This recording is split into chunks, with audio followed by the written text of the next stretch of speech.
Goaz arratzaldeon guztioi, bona tarda, eta eskerrik asko bihotze Sabino Arana Fundazioaren izenean gaur hemen gurekin egoteagatik.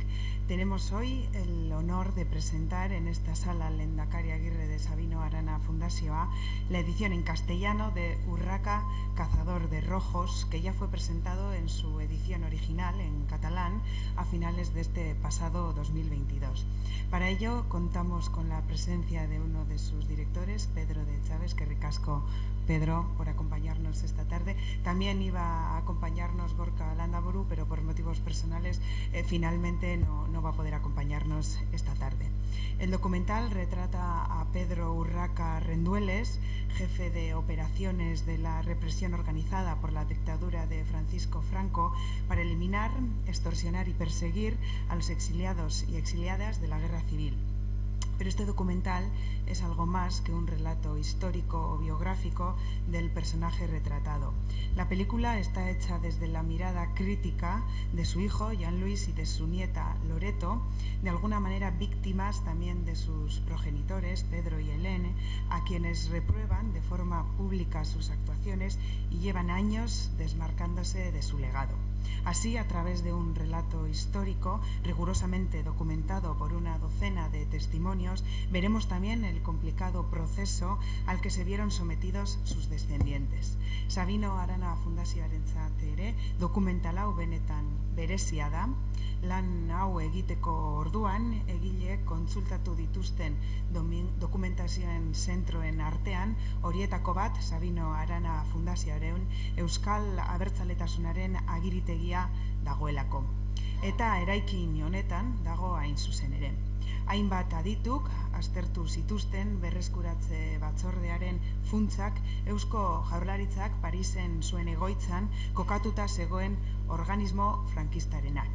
Egoitza hau, Parisekoa, bere jabei lapurtu zitzaien 1940ko ekainean, Bigarren Mundu Gerran, tropa alemaniarrak Frantziako hiriburura sartu zirenean.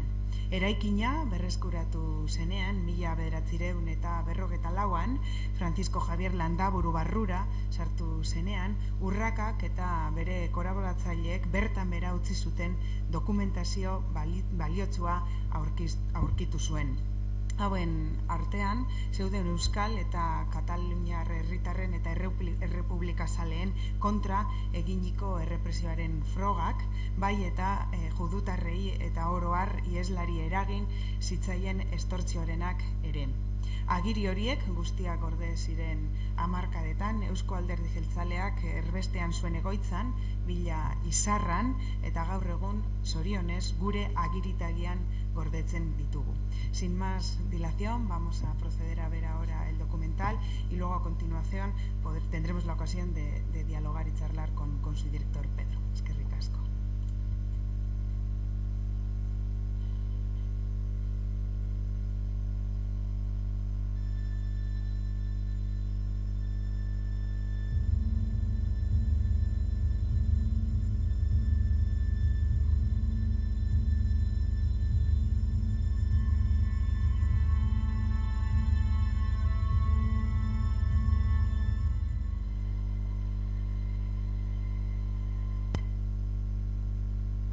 Bueno, a continuación vamos a tener la oportunidad de poder escuchar a Pedro y poder charlar con él.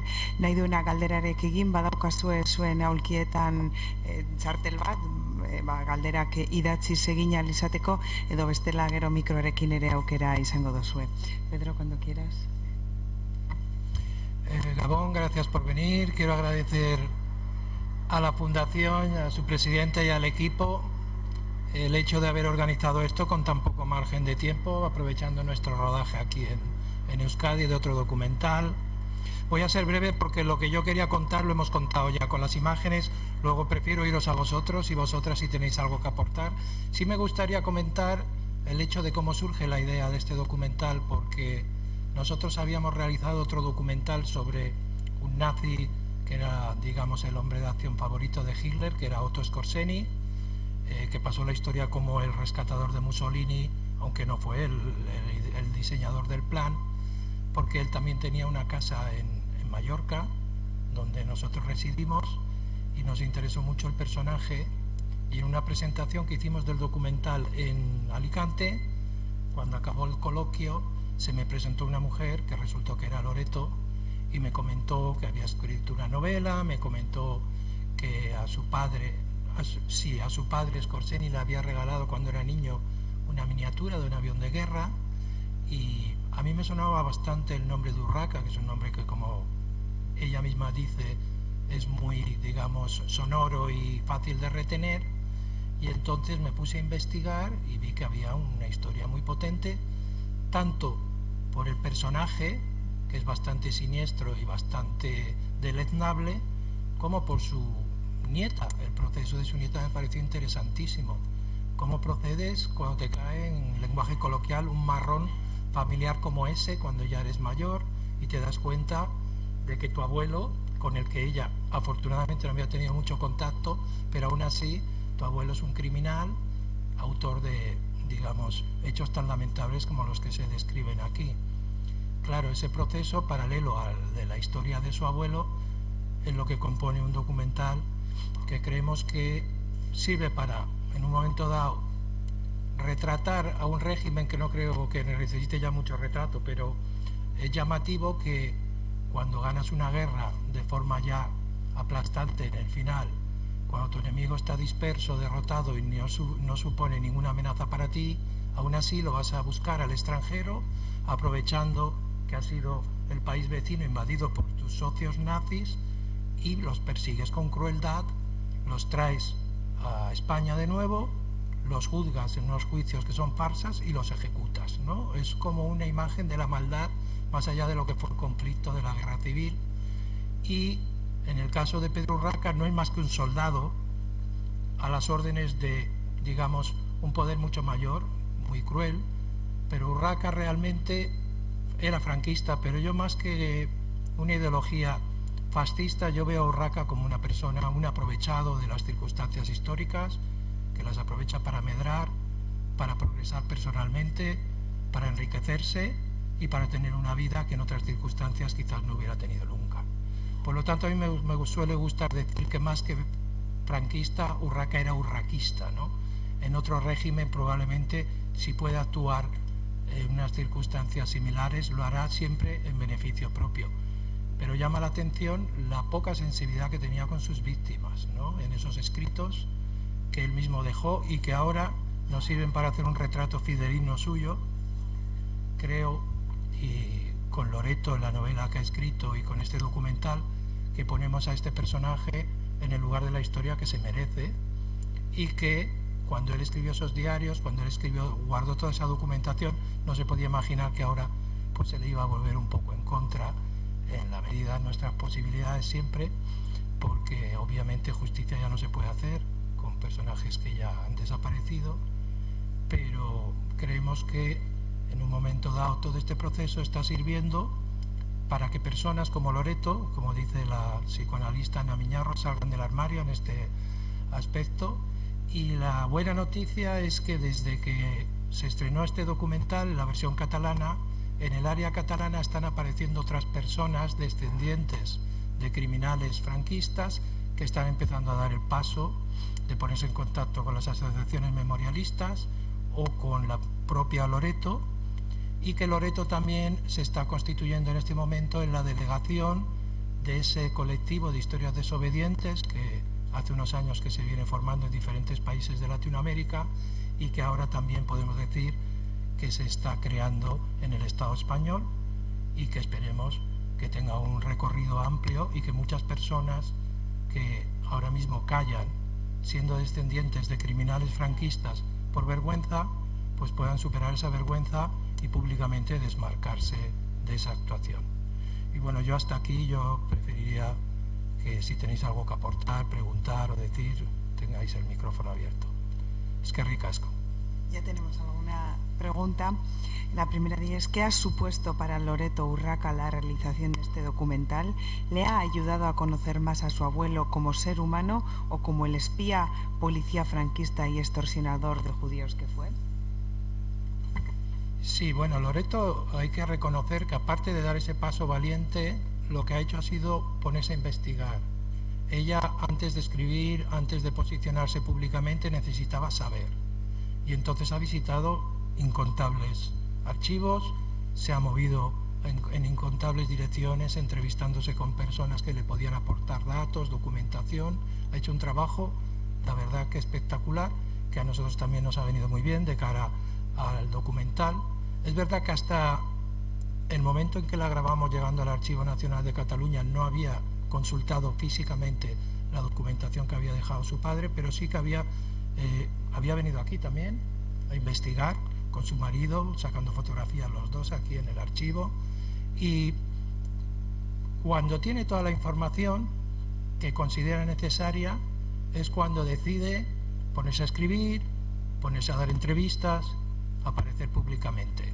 El documental no es más que un paso más que ella misma nos propuso allí en Alicante cuando coincidimos con ella, pero no es más que un paso más en esa historia, que todavía no ha terminado, porque ahora el capítulo que está abriendo con Historias desobedientes es un paso más en ese camino, digamos, de pasar cuentas con su abuelo, pero al mismo tiempo ella tener la conciencia tranquila en el sentido de que puede ser una heredera familiar, pero no una heredera ideológica ni moral de su abuelo.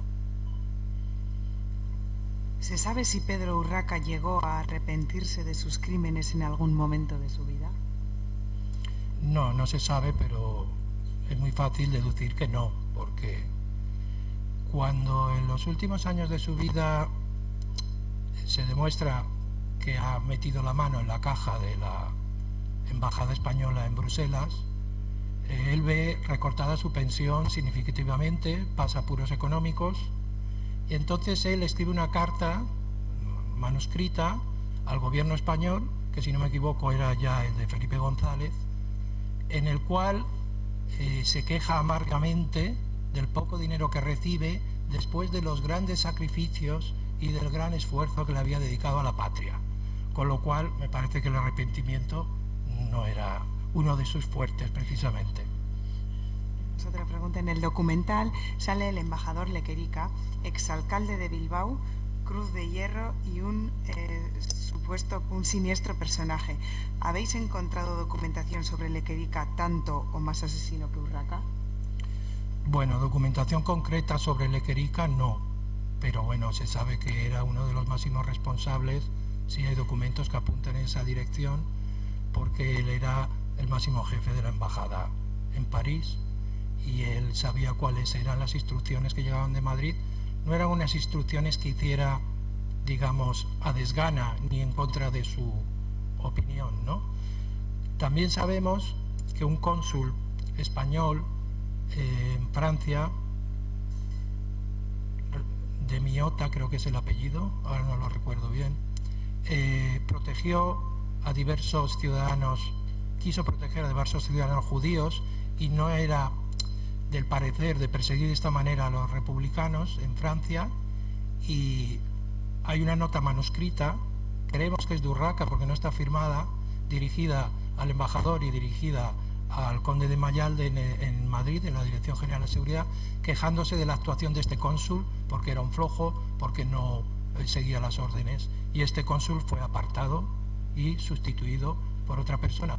En ese interín en el que ese cónsul es apartado es cuando Urraca adquiere más poder en la Embajada Española en Francia, tiene la capacidad de emitir visados y es cuando aprovecha ese puesto de poder para extorsionar a los ciudadanos judíos que hemos contado aquí.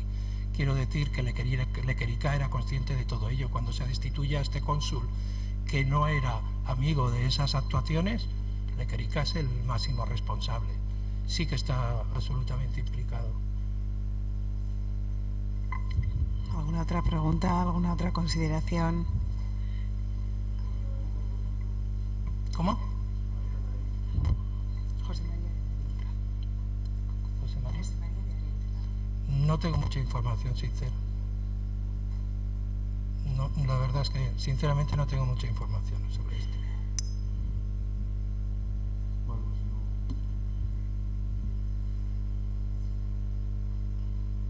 ¿Alguna otra pregunta, consideración?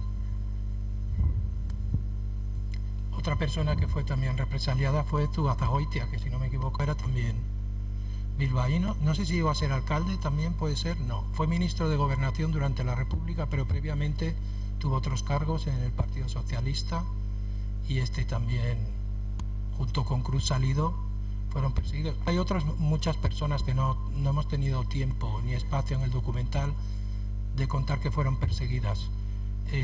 Damos espacio a las que fueron ejecutadas y asesinadas, pero hubo muchas otras que fueron perseguidas, que fueron juzgadas, a las que se les desproveyó de sus bienes. La lista es muy larga, pero claro, el espacio que teníamos era de 1 hora y hemos querido centrarnos en los que fueron condenados a muertes en esos juicios farsa que se celebraron.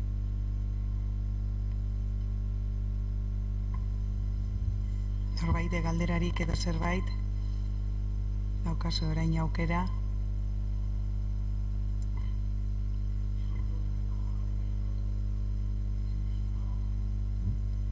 Y el papel que tuvo la Embajada de México, digamos, en refugio de los republicanos españoles. Ahí habéis investigado bastante y la habéis apoyado, en fin, ¿no? Porque ha sido el país, yo creo que más fuerte durante los años 40, la represión franquista, fue el que más implicó para proteger a toda esta gente.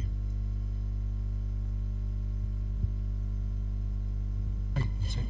Yo creo que el testimonio del historiador mexicano nos otorga, que es también de origen catalán, Muriá, nos otorga también un poco el esfuerzo de un gobierno, el único que realmente estuvo a la altura de las circunstancias, que fue el mexicano, que llegan para proteger a Azaña incluso a cambiar de la embajada de sede, trasladarla a un hotel de Montauban, convertirlo en sede consular con todos los derechos, y cómo se implican en esa protección y en la de muchas otras personas, y cómo luego abre el país a los exiliados que llegan, como el mismo buque Alsina del que hemos hablado también. Entonces, Muriá cuenta esto, es gracioso el historiador también, porque dice que en una fiesta, esto no aparece en el documental porque, como digo, no da tiempo a todo, pero en una fiesta en México, en una velada en la que se pasaron con los tequilas, el agregado militar, Aro se llama de apellido, que estaba acompañando a Azaña para llevarlo al hotel convertido en sede consular, lo llevó aparte y le dijo: ahora que estamos contentos te voy a contar algo que juré que no podía contar nunca. Y es cuando le cuenta esta anécdota. Entre otras cosas, no la podía contar porque el embajador no tenía permiso para llevar armas, era ilegal. Él sí, porque era el agregado militar, pero el embajador no.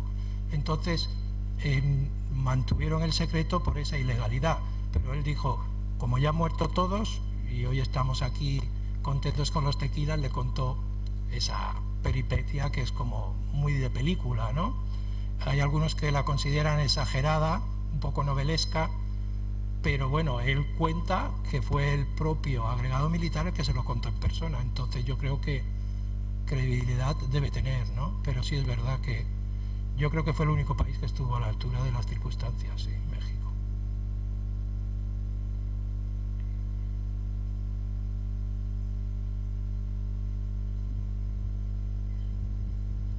Urraca intervino directamente en la desarticulación de la red Álava. Sí, esa vía la estuvimos explorando inicialmente, pero es que claro, como este documental, la principal aportación económica, la principal coproductora es Televisión Española, y desde el primer momento, como es con un destino televisivo, se nos dijo que tenía que durar 60 minutos. Hubo diversos temas que tuvimos que dejar de lado.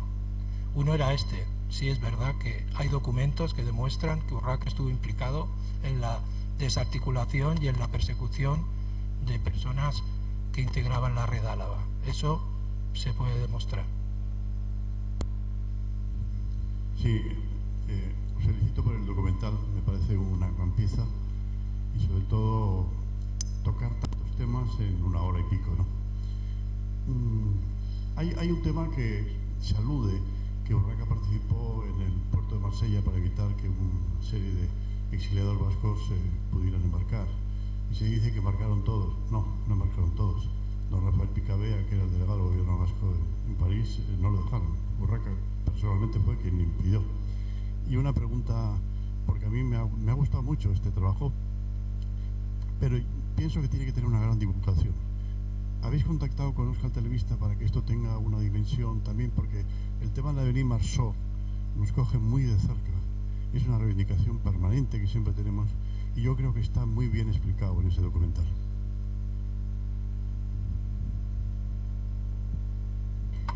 En cuanto a lo primero, lo que comenta la narración del documental es que el barco sale tras practicar varias detenciones. No explicamos lo de Picabea, que me hubiera gustado. Teníamos una primera versión más larga en la que aludíamos a Picabea, poníamos una foto suya, si no me equivoco es Picabea y su hijo, los que son, si no recuerdo mal, detenidos. Entonces, como digo, para sintetizar, decimos que tras practicar varias detenciones, Urraca autoriza la salida del barco. Esas detenciones son las de Picabea, entre otros. Y ha habido unos contactos indirectos con Euskal Telebista, pero yo sí creo que este documental debería emitirse en la televisión vasca. Es más, creo que estaría muy bien que se hiciera una versión en euskera, si fuera posible, y si no, pues en castellano. Nosotros también hemos querido mantener, como podéis ver, la lengua catalana en las partes en las que realmente ha sido así posible, pero hay también unas directrices en el sentido de que las lenguas cooficiales del Estado español se subtitulan, las lenguas extranjeras se doblan, que es lo que aparece aquí. Y tampoco son muy amigas las teles de la subtitulación. Lamentablemente yo considero que la subtitulación debería estar a la orden del día. Pero sí nos gustaría, ha habido unos contactos indirectos y nos gustaría que este documental pudiera emitirse en la televisión vasca, por supuesto que sí. La versión en castellano todavía no se ha estrenado, las previsiones parece que serán después del próximo verano, en televisión española, en la 2. La versión en catalán sí que se ha estrenado ya en la televisión catalana, TV3, y también en la televisión autonómica de las Islas Baleares, IB3. Pero la castellana que acabamos de ver aquí no ha sido estrenada todavía, es inédita. Pero vamos a ver, intentaremos llegar a Euskal Telebista, claro que sí.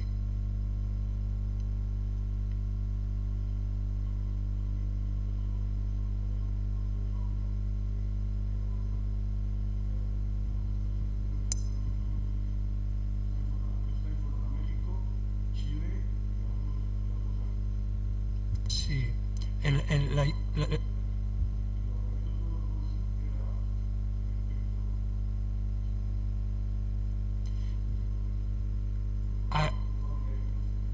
a mí me hubiera gustado desarrollar más la odisea de la Alsina, porque la Alsina después, sí, pero por ejemplo, varios buques, pero en la Alsina contamos que se va y parece que llega a México, que va. Estuvo en el puerto de Dakar retenido un montón de tiempo, incluso sufrió bombardeos cercanos, bueno, fue una auténtica odisea. Arantzazu, Amezaga, cuenta todo lo que cuenta porque sus padres se lo contaron, pero ella realmente, a mí me impresiona cuando dice que no nace donde tendría que haber nacido y sus padres no mueren donde tenían que haber muerto. Es una imagen también que refleja que el franquismo, la guerra civil, no se acaba en el 39 ni mucho menos, y como comentábamos antes, ese afán por perseguir a tu enemigo y aniquilarlo, décadas después incluso, demuestra la catadura, ¿no? Porque ha habido otras guerras civiles en otros países donde después de algunos años hay una reconciliación más o menos acertada, siempre hay una parte que a lo mejor sale más victoriosa que la otra, sobre todo si ha ganado en el terreno militar, pero luego existen, pero aquí eso no se dio hasta que muere el dictador en la cama, y en algunos aspectos no se ha dado a día de hoy todavía, digamos, todo el proceso que debería haberse dado, como sabemos muy bien. Pero sí me hubiera gustado desarrollar más varios temas, entre ellos el de esos barcos que tuvieron.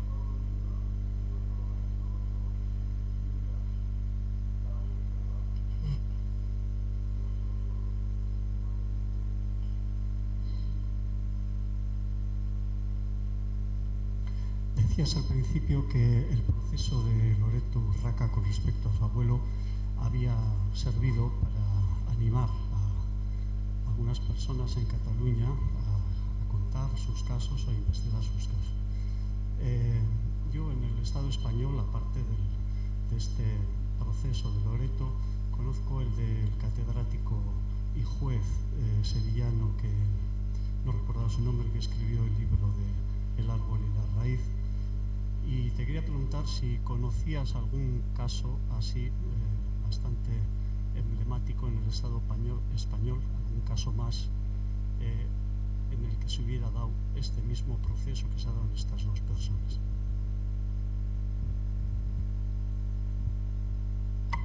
Ha habido varios casos notorios, pero ahora mismo no los tengo en mente. Lo que está ocurriendo es, no solo en Cataluña, sino también en las Baleares.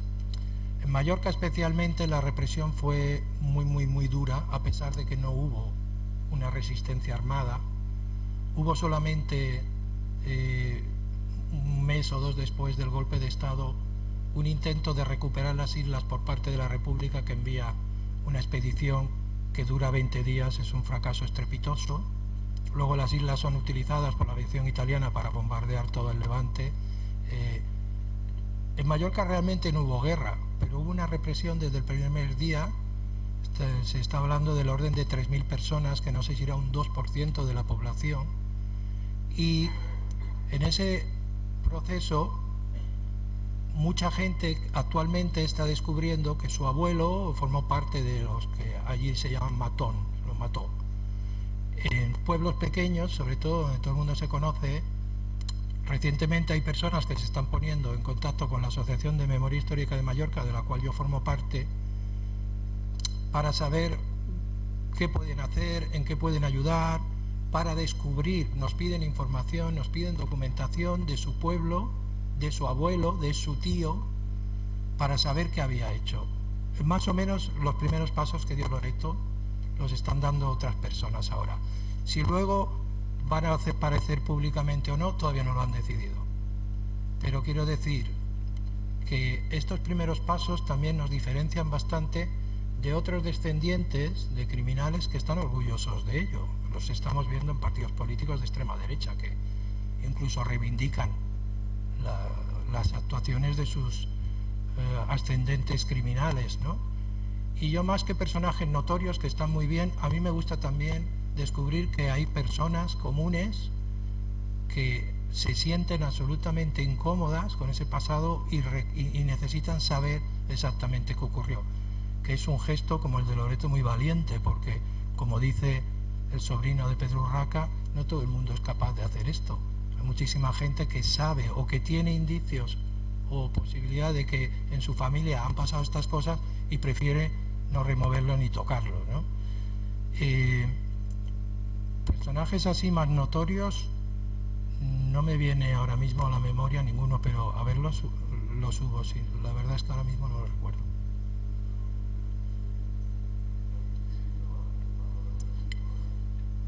Aparece en las imágenes de la visita de Serrano Suñer, es un tío abuelo del actual Espinosa de los Monteros.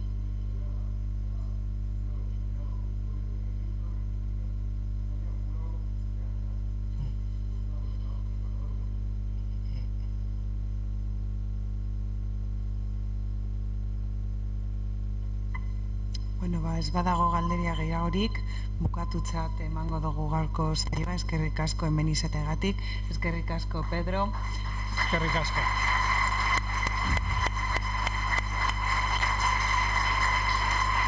Gracias. Bueno, pues eskerrik asko por darnos la oportunidad de presentar aquí en Sabino Arana Fundación el documental. Damos por finalizada la jornada, aunque vamos a tener ahora otro ratito para poder charlar contigo tomándonos un chacolí aquí fuera. Eskerrik asko.